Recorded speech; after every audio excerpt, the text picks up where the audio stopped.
નાના મોટા સૌનું ફેવરિટ ગોળ કેરીનું અથાણું જો એકવાર બનાવી લીધો તો આખું વર્ષ બગડશે પણ નહીં અને સ્વાદ પણ જળવાઈ રહેશે. હેલો એવરીવન, હું છું મુદ્રિકા સોલંકી. સ્વાગત છે તમારું મારી યુટ્યુબ ચેનલ મુદ્રિકાસ કુકમાં.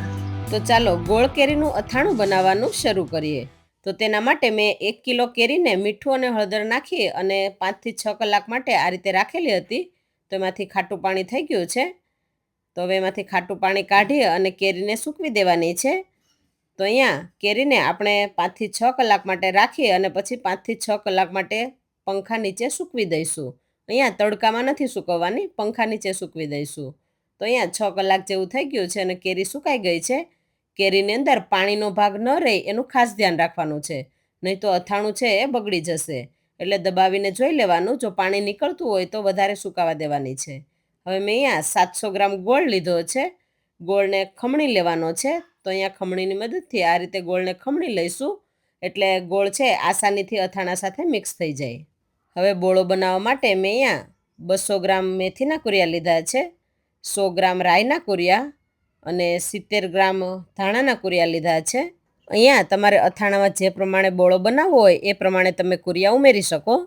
હવે સ્વાદ અનુસાર મીઠું ઉમેરીશું. તો અહીંયા 2 મોટી ચમચી ભરીને મીઠું ઉમેરેલું છે.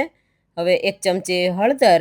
અહીંયા હળદર આ વર્ષની જો નવી દળાવેલી હોય તો એ લેવાની છે, એટલે કલર છે એકદમ સારો આવે. અડધી ચમચી જેટલી હિંગ ઉમેરીશું. 1 ચમચી આખા ધાણા. અહીંયા 10 ગ્રામ જેટલા મેં સૂકા લાલ મરચાં લીધા છે એ ઉમેરીશું. 4 ચમચી વરિયાળી. હવે બધી વસ્તુને મિક્સ કરી લેવાની છે. આની અંદર તમારે આખા મસાલા વાટીને ઉમેરવા હોય તો ઉમેરી શકો. હવે મેં અહીંયા 300 ગ્રામ જેટલું શીંગ તેલ લીધું છે, એને ગરમ કરી લઈશું. હવે મેં અહીંયા 2 મોટા તજના ટુકડાના નાના ટુકડા કરી લીધા છે.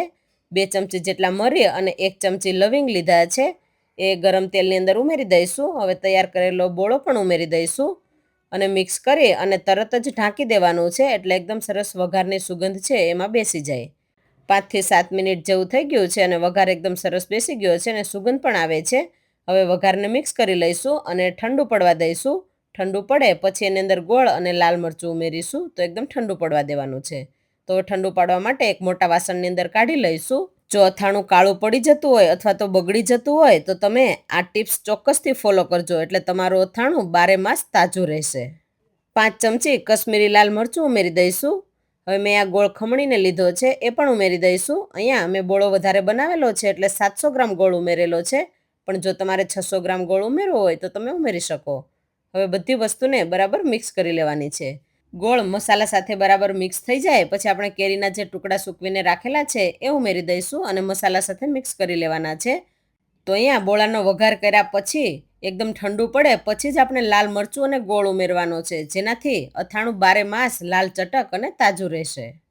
તો અહીંયા ગોળ કેરીનું અથાણું બનીને તૈયાર થઈ ગયું છે. હવે આ અથાણાને આપણે 1 દિવસ માટે ઢાંકીને રાખવાનું છે, પછી મિક્સ કરી અને પછી આપણે એરટાઇટ બરણીમાં ભરવાનું છે. તો હવે ઢાંકી અને 1 દિવસ માટે રહેવા દઈશું. દિવસમાં વચ્ચે 2 થી 3 વાર મિક્સ કરી લઈશું. તો અહીંયા 1 દિવસ થઈ ગયો છે અને આપણે અથાણાને જોઈ લઈએ તો એકદમ સરસ આ રીતનું તેલ ઉપર આવી ગયું છે. હવે ફરી પાછું અથાણાને આપણે મિક્સ કરી લઈશું. તો અહીંયા મસાલા અને કેરી સાથે ગોળ એકદમ સરસ એક રસ થઈ ગયો છે અને બધું બરાબર મિક્સ પણ થઈ ગયું છે. તો હવે આ અથાણાને આપણે એરટાઇટ બરણીની અંદર ભરી લઈશું. અને એ વાતનું ખાસ ધ્યાન રાખવાનું છે કે અહીંયા બરણી જે આપણે લઈએ છીએ એ કાચની હોવી જોઈએ અને એકદમ સાફ કરેલી હોવી જોઈએ. તો આપણું અથાણું છે એ આખું વર્ષ એવું ને એવું જ રહેશે.